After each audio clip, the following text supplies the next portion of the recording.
November 4వ తారీఖు ఈ రోజున వైకుంఠ చతుర్దశి. ఈ రోజునే విష్ణు భగవాని యొక్క భక్తి తత్పరతకి మెచ్చి సాక్షాత్తు ఆ కాశీ విశ్వేశ్వరుడే అజేయమైనటువంటి సుదర్శన చక్రాన్ని మణికర్ణికా ఘాట్లో అందజేయడం జరిగింది.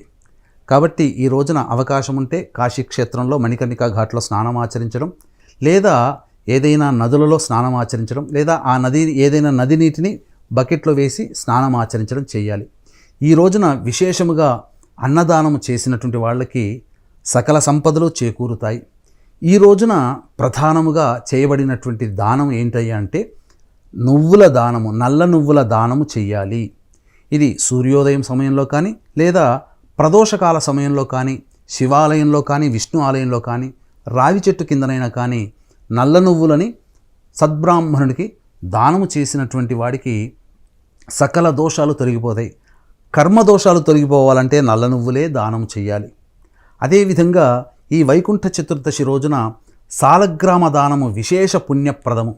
ధాత్రిక అంటే అమలక అంటే ఉసిరికాయలు దీపదానము విష్ణు ఆలయంలో కానీ, శివాలయంలో కానీ ఈరోజు చేయమని శాస్త్రం చెప్పబడింది. ఈ రోజున చేసినటువంటి దానముల వలన సమస్త యోగాలు మానవుడికి కలుగుతాయి. పుణ్య ప్రభావం పెరిగి జాతకరీత్యా అనేక దోషాలు తొలగిపోతాయని చెప్పవచ్చు.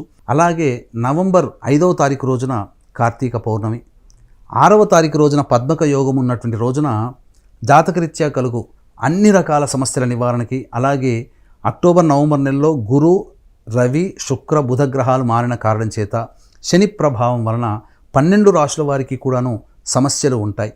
ఈ సమస్యల నివారణార్థమే సర్వదోష నివారణ పూజలు, హోమాలు నవంబర్ 6వ తారీఖు రోజున కాశీ క్షేత్రంలో జరపబడతాయి. నవంబర్ 6వ తారీఖు రోజున మధ్యాహ్నం 2 గంటల లోపల మీ గోత్రనామాదులు నమోదు చేసుకోవచ్చు. ఈ కార్యక్రమంలో నమోదు చేసుకున్నటువంటి వాళ్ళకి శక్తిపాతము చేసినటువంటి కరుంగలి మాల ఇవ్వడం జరుగుతుంది. అవకాశం ఉన్న వాళ్ళు స్క్రీన్పై కనిపిస్తున్నటువంటి నెంబర్లకి కాంటాక్ట్ చేయగలరు.